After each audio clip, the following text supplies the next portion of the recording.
Hello everybody and welcome to another episode of Cape Rugby TV. It's nice to have you along. As you can see, we're of course back in studio and talking club rugby as we always do. Big thanks of course to our partners on board with us, Score Energy Drinks and MChem 24-hour Pharmacy. You of course remember Score is the official partner to the Western Province Club Rugby Sevens, and MChem 24-hour Pharmacy on the corner of N1 and Durban Road in Belleville.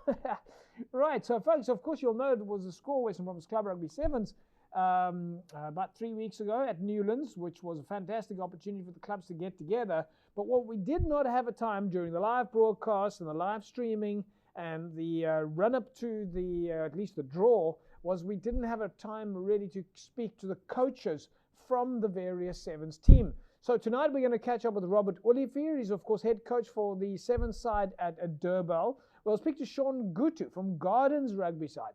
They of course also did really well in the Sevens.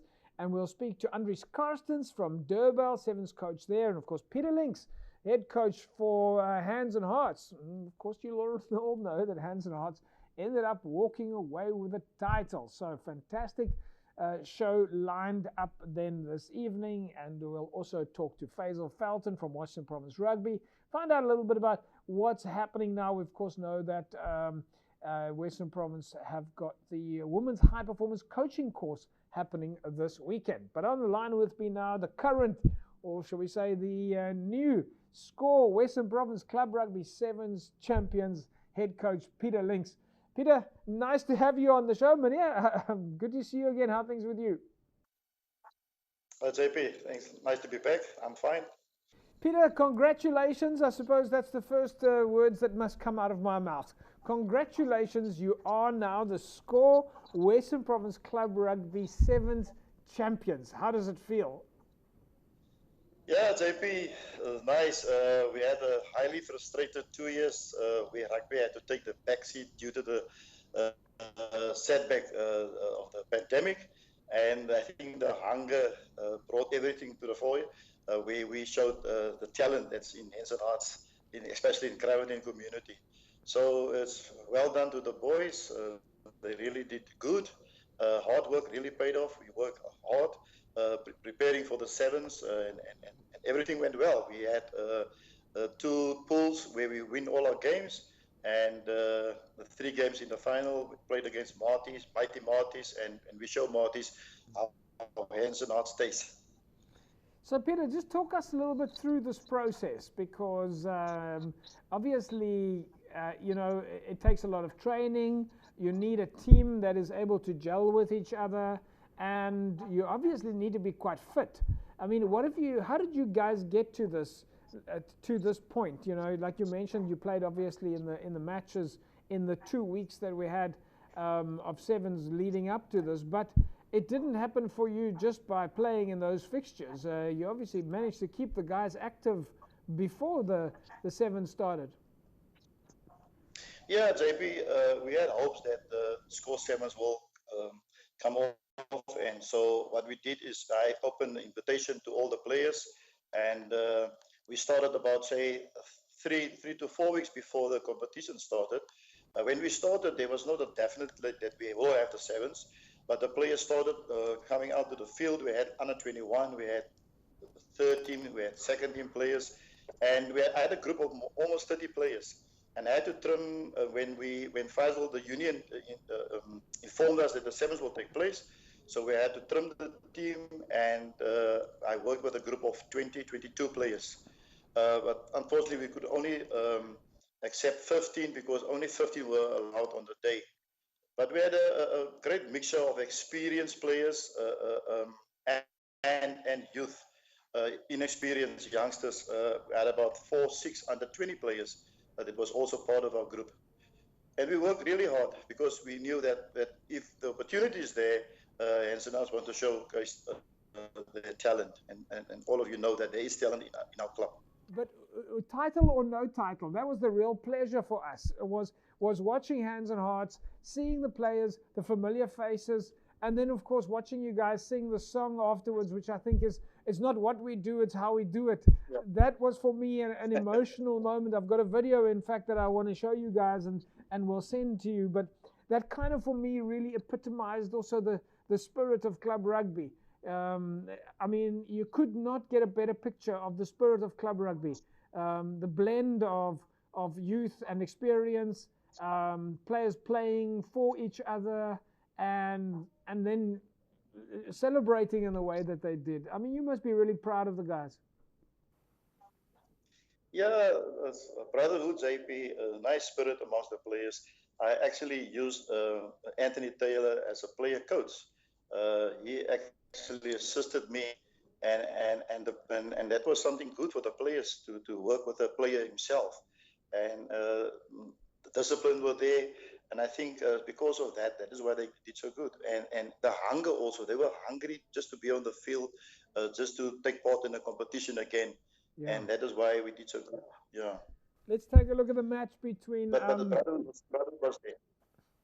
Let's take a look at the highlights of the match between Hands and Hearts and Stellenbosch.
So, Peter, when we were looking at that game, which was, of course, the finals there between Hands and Hearts and Stellenbosch, and we know that Stellenbosch is a dangerous sevens rugby outfit, myself and Jerome Parvater were commentating on the game at the time, and it was really a challenge. I mean, this was a challenge between two giants. It was so exciting to watch the game, and it went back and forth almost very strategically. Is that what you expected on the day, that it was going to be so close? Yeah, JP, I think when we played the semi-final against Hamilton's, and I used the motivation to the players that we're playing against a lot of ex-provincial players, you're playing against ex-Springbok Sevens players, and I think that was the motivating factor for them to do good. And in the final, I told them, listen here, it's not that we play against Marties every day, because Marties is a Super League A team, but now you can show South Africa that you are a better team. Just show Marties that you can beat them. And when we started with the game, JP, it was all over. You can see them, they were positively switched on, and they couldn't wait for the game to start. And I think there was no more time left when we were 12-all, when we got the penalty, and that was it. Peter, I think we're going to leave it there. I think from our side, again, congratulations, well done.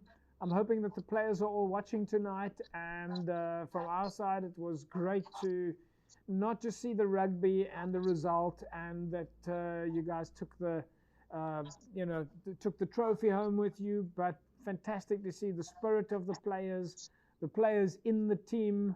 And yeah, so again, as I said, you guys epitomized the spirit of club rugby, and well done, and please give our best to everybody. Well, do. Thank you, JB.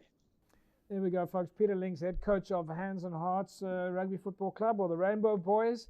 And I think I'm just going to leave it there because, as I said, if you watched on the day and if you look at the videos, this is really what club rugby is about. But of course, to everybody at Hands and Hearts and the fans, congratulations. Good result. Folks, when we come back from the break, we carry on taking a look at club rugby. We're going to speak to the rest of our coaches from the Score Sevens. Back in a sec.